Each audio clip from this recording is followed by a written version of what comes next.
Boa tarde, obrigado pelo convite. Era irresistível com o tema proposto. Eu que li o Elogio do Silêncio do Marc de Smet e que diz esta coisa fantástica que é o mais extraordinário depois de uma música de Mozart é que o silêncio que se segue é ainda um silêncio de Mozart. Silenciamentos. Eu não vou fugir ao tema.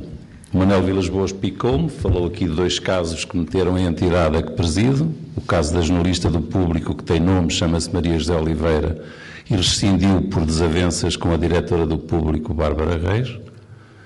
E o caso do ministro Miguel Relvas. Falarei disso daqui a pouco, mas queria-lhes dizer que se tiverem a paciência de confrontar o parecer que eu assinei, juntamente com os meus colegas de conselho, mais a declaração de voto que fez o vice-presidente, e um documento que anda agora aí a pedir a demissão do ministro Miguel Relvas, eu gostava que tirassem pelo menos uma pequena nota.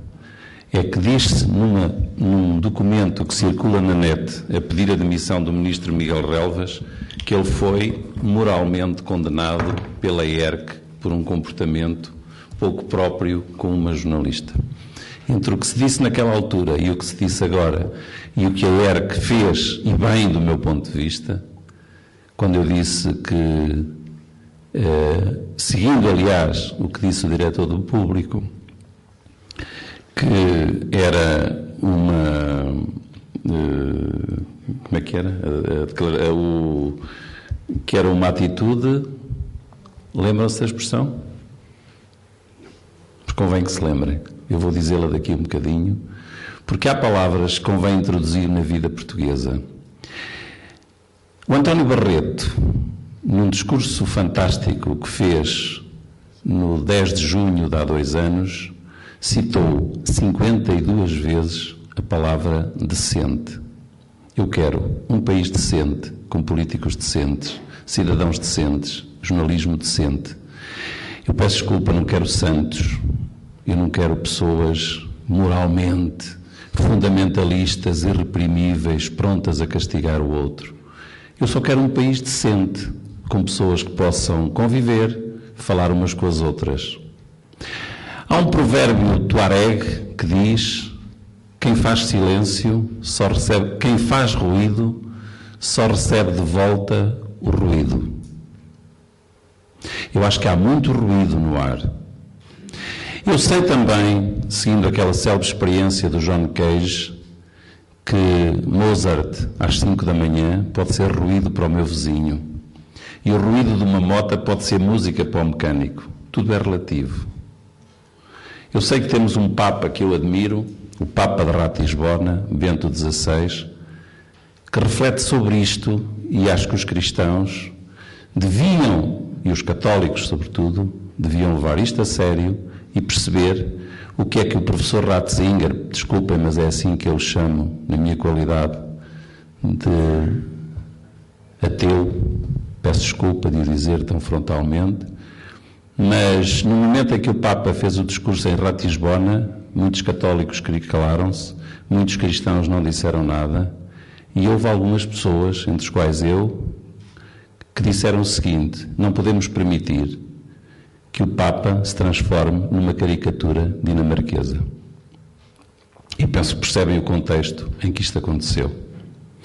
Eu peço desculpa, mas subverti um pouco a minha intervenção, porque fui interpelado pela magnífica intervenção do Manuel Vilas Boas e pela magnífica intervenção do Orlando César, e eu gosto de discutir. Eu dou tudo por uma boa polémica. Mas gosto de discutir sem algazarra, sem ruído, e gosto muito de, às vezes, fazer aquilo que a minha amiga Agostina chamava os espaços em branco, os momentos de silêncio, em que nós podemos pensar um bocadinho.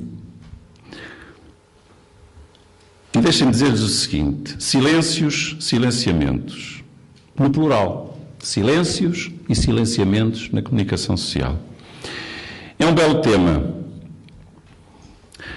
O Marc de Smet, que escreveu o Elogio do Silêncio como contraponto ao Elogio da Loucura e escreveu sobre o silêncio, começa por dizer que o Henri Michaud saiu curvado do imenso silêncio depois de ver uma pintura do Paul Klee. Eu acho que é esta atitude que nós devemos ter quando ouvimos algumas pessoas dizer, escrever, falar, pensar em voz alta. Cito Zagrebelsky, o autor de um livro que todos os cristãos e sobretudo os católicos deviam ler, que é um livro chamado A Crucifixão, edição portuguesa, tradução do prefácio do professor Barbosa de Melo, que vale a pena ler. E é um livro muito simples. Trata da crucifixão de Cristo à luz do direito romano e à luz do direito judaico. E da democracia, porque a certa altura Pilatos pergunta à multidão: quem é que creis que seja crucificado? Cristo ou Barrabás? A resposta da multidão, democrática, foi aquela que sabem. Eu gosto muito de multidões. E gosto muito, muito, muito de ver dinâmicas sociais que conduzem a grandes mudanças. Neste momento estamos numa delas. E é bom ver pessoas novas nas manifestações, pessoas diferentes, que não são os profissionais do costume, mas é gente que percebe o que aí vem. É gente que está preocupada e é gente a quem, ao contrário de outras forças e de outros movimentos e de outras instituições, a Igreja Católica parece querer entender. Porque é gente que precisava, provavelmente, de novo, da voz de um Papa que, para mim, desculpa, não é muito simpático, acho que foi um Papa que fez história, que se chamava João Paulo II, mas ele disse uma frase histórica que, para mim, é muito importante e que convém que seja repetida. Aliás, ouvi o Manuel Vilas Boas nessa magnífica reportagem, salvo erro, na Polónia: não tenhais medo. É preciso que alguém diga hoje: não tenham medo, mas que o diga à sociedade, que o diga aos jornalistas, que o diga a toda a gente. Nós hoje vivemos o princípio da incerteza e temos um problema. Como diz um grande filósofo de quem eu gosto muito, chamado Daniel Inarariti, é preciso libertar o futuro da ditadura do presente. Sim, é verdade. Vivemos uma ditadura no presente, que é a ditadura do medo. E vou-lhes dizer outra coisa. O jornalismo está a ser vítima de uma doença silenciosa. As doenças silenciosas são aquelas que não se manifestam pela dor, mas são aquelas mais trágicas e fatais. E há uma doença silenciosa que vem minando o jornalismo português há muitos anos. Essa doença chama-se vertigem, velocidade, chama-se repetição da agenda mediática. Eu costumo comparar o movimento da agenda mediática ao movimento de um peão. Se lançarmos um peão ao chão, eu ainda sei lançar um peão, desde miúdo, quando se lança um peão ao chão, o peão anda à sua velocidade máxima. E à velocidade máxima o peão não sai do chão, não sai do sítio, fica parado. Roda, mas fica parado. A gente só consegue ver o movimento do peão quando o peão começa a perder velocidade. E se calhar a nossa agenda mediática precisava de perder um bocadinho de velocidade para nós vermos qual é o movimento que ela tem, para onde é que vai e para onde é que caminha. Eu vou dizer uma coisa que para mim é preocupante. A agenda mediática portuguesa está cartelizada. A agenda mediática portuguesa é pouco diversificada. Em Portugal aconteceu de uma forma mais grave aquilo que já se verifica noutros países, mas pela dimensão do nosso mercado nós temos um problema, um deles falou o Orlando César há pouco e muito bem. Temos dois problemas que ensanduícham o jornalismo: a proletarização dos jornalistas e a profissionalização das fontes. Sim, há um problema económico, há um problema de dimensão dos grupos de comunicação. E ao mesmo tempo há um outro problema.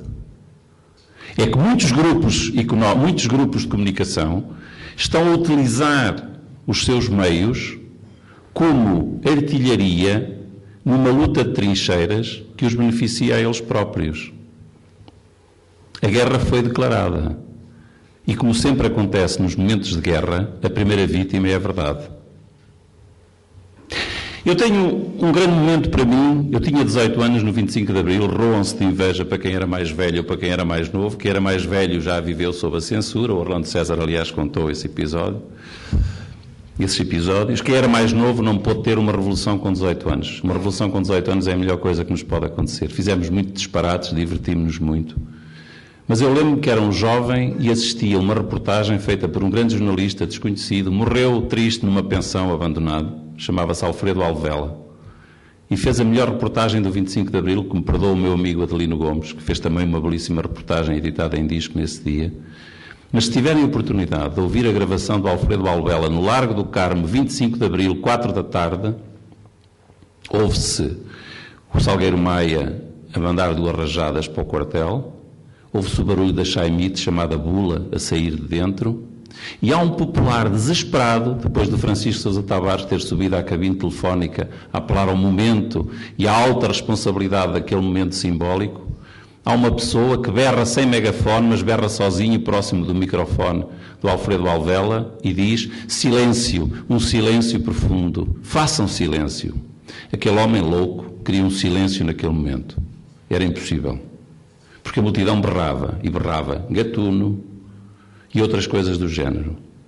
E a ideia era passar aquele momento. O Largo do Carmo foi o momento da passagem de um regime ao outro com tudo o que veio depois. E o que veio depois serviu para todos aprendermos.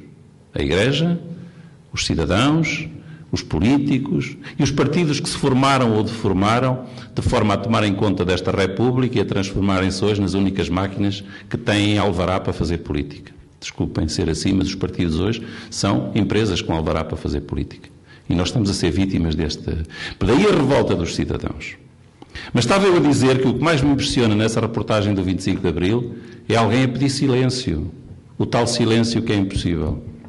Curiosamente, deixem-me que lhes diga, ninguém pediu silêncio na sexta-feira passada, quando, perante a manifestação em Belém, e quando várias pessoas da classe média proletarizada berravam e aguardaram a saída dos 19 conselheiros de Estado na Praça do Império, ou no Jardim do Império, e 19 carros de alta velocidade saíram a grande velocidade do Palácio de Belém, em direto nas televisões, às 2 da manhã.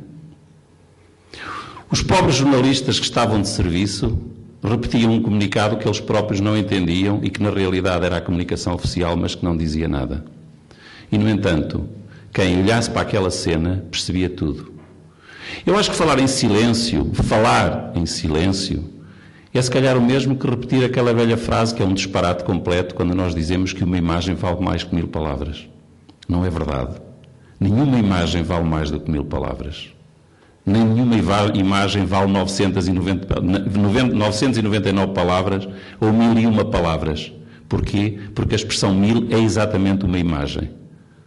Como dizia o Jorge Luís Borges, cada palavra é uma imagem. E é com palavras que nós falamos. E os jornalistas estão a perder vocabulário. E esse é outro problema que está a matar o jornalismo. O jornalismo está a ficar rotineiro. O jornalismo está a dizer as mesmas coisas. Nós temos um problema de agenda, temos um problema de linguagem. E nós sabemos, como dizia o Wittgenstein, que quem domina a linguagem domina a comunicação. Eu deixei o meu papel de fora, tinha aqui umas notas, peço desculpa, mas estou-me a emocionar um bocadinho com isto e acho que é preciso dizer certas coisas. O futebolês corrente tomou conta da política.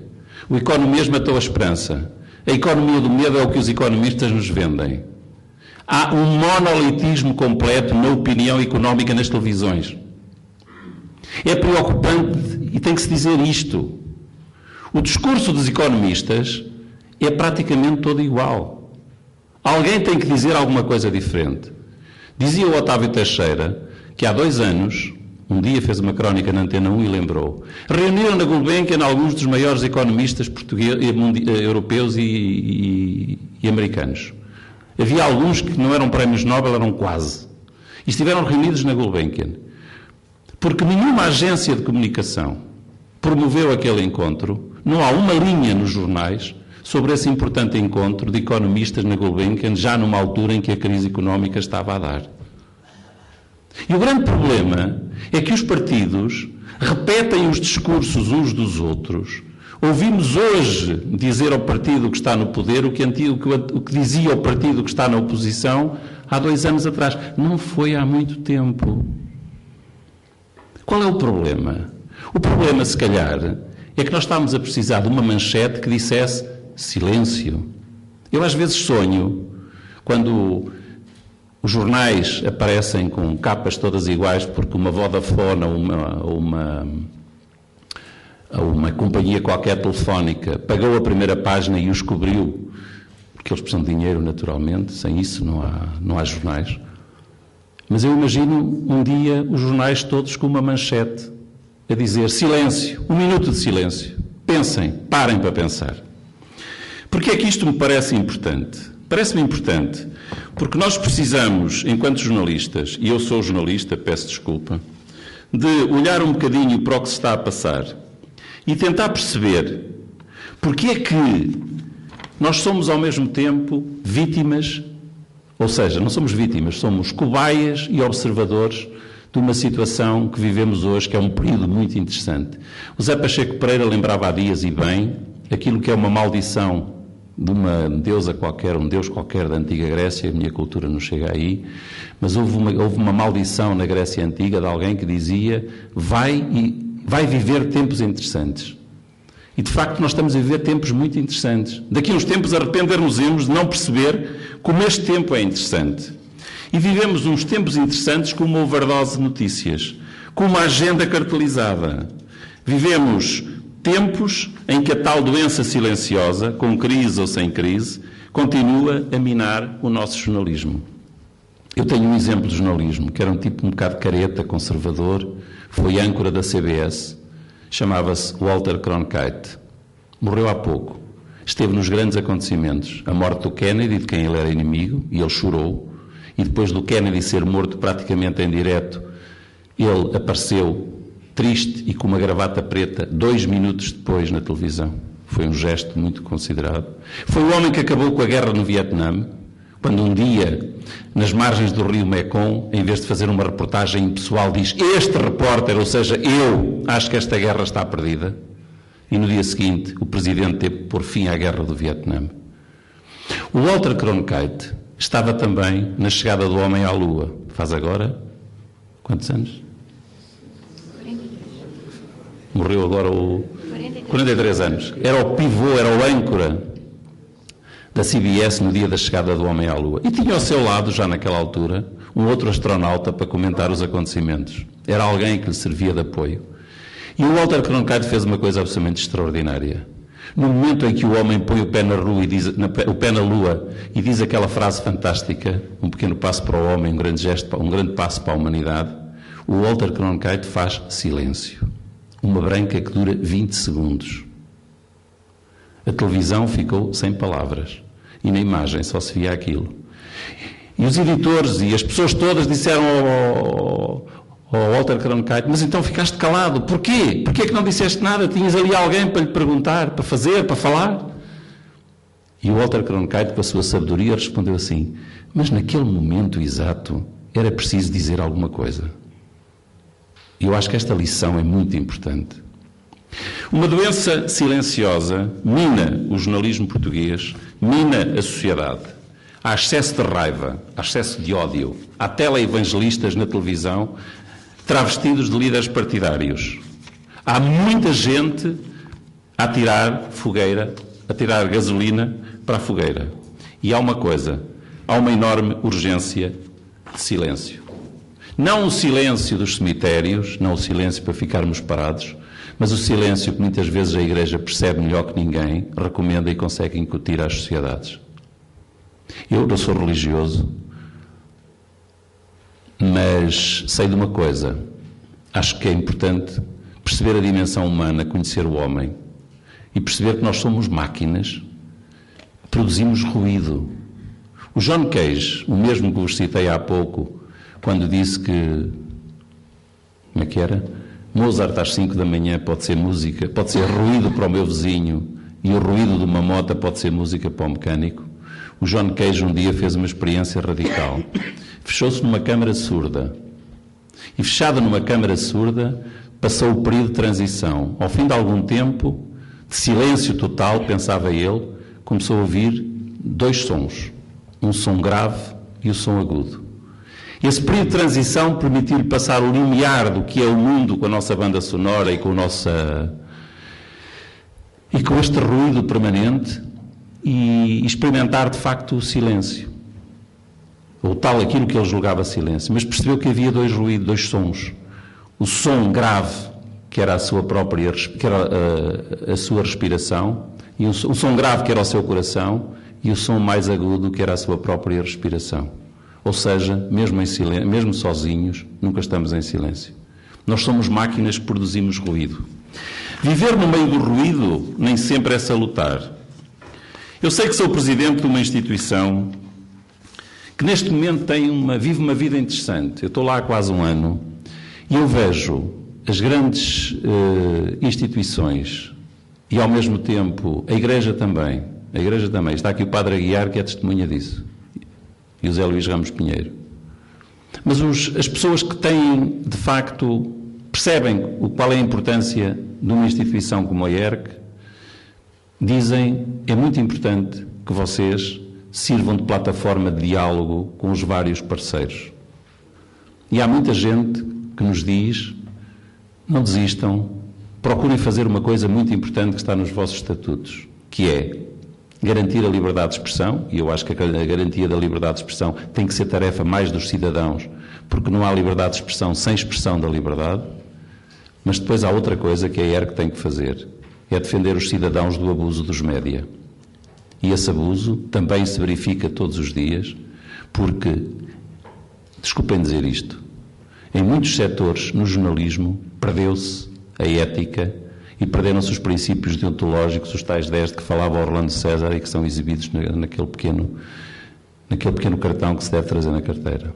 E para mim, a ética jornalística corresponde àquilo que para um homem deve ser o seu superego. Nós sabemos, quando um homem perde o superego, o que é que lhe acontece? Eu não quero que o jornalismo se transforme numa psicopatia do cotidiano. Eu acho que é muito importante que a Igreja, que os cristãos, que os católicos e que as pessoas que são capazes de dialogar convosco tenham um diálogo a pensar no presente e na necessidade de fazermos aquilo que diz o Inarariti, que é libertar o futuro da ditadura do presente. Para terminar, uma história muito simples. O mesmo Daniel Inarariti conta esta história. Eu deixei de ver um amigo durante algum tempo.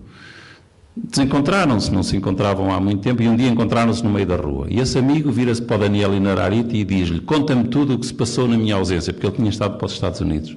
Conta-me tudo o que se passou na minha ausência. E o Daniel Inarariti pergunta-lhe: estiveste fora muito ou pouco tempo? Porque se estiveste fora pouco tempo, eu tenho muito para te contar. Mas se estiveste fora muito tempo, então não tenho nada para te contar. E é este paradoxo que faz com que a agenda hoje seja, eu vou dizer uma coisa, que tenho estudado a agenda mediática portuguesa. E pouca gente percebeu isso. Nós andamos há 5 anos com grande parte da mesma agenda mediática. Os temas são os mesmos, as receitas são as mesmas, a crise são as mesmas. Lembram-se do que se dizia com o PEC 4? Chegámos ao fim. Seria uma tragédia haver eleições. Não pode haver eleições. Temos que resolver isto. Temos que não sei o quê. Foi há 2 anos. É interessante ler os discursos. Aliás, eu leio pouco a imprensa, apesar das minhas funções. Vejo muitas vezes televisão com o som desligado. Ainda ontem disse à Judite Sousa que estava com um esqueleto excelente, mas que não ouvi nada do que ela disse, porque estava com o som desligado. Digo isto sem diletância, mas com alguma naturalidade. Porque, de facto, o silêncio é importante. E eu vou-lhes dizer, a agenda mediática portuguesa, os casos, têm 5, 6, 7 anos e não acontece nada de novo. O mais interessante que se pode fazer é ver, por exemplo, comentadores políticos a discutir na televisão com o som desligado. Eu acredito que qualquer um de nós, ligando o som a meio de uma frase, é capaz de perceber o que é que eles estavam a dizer antes e o que é que eles vão dizer a seguir. E eu acho que esta é a tragédia. Eu acho que mais do que mudar de partidos políticos, mais do que mudar de líderes, também é preciso isso tudo. Mas é preciso mudar de linguagem. Repito, quem domina a linguagem domina a comunicação. E a linguagem em que estamos a discutir o nosso futuro não é nossa. É economês, é futebolês e é politiquês. E era bom que os jornalistas repusessem a ordem editorial. E calo-me por aqui, porque qualquer coisa que eu possa dizer a seguir pode ser altamente incendiário. Muito obrigado.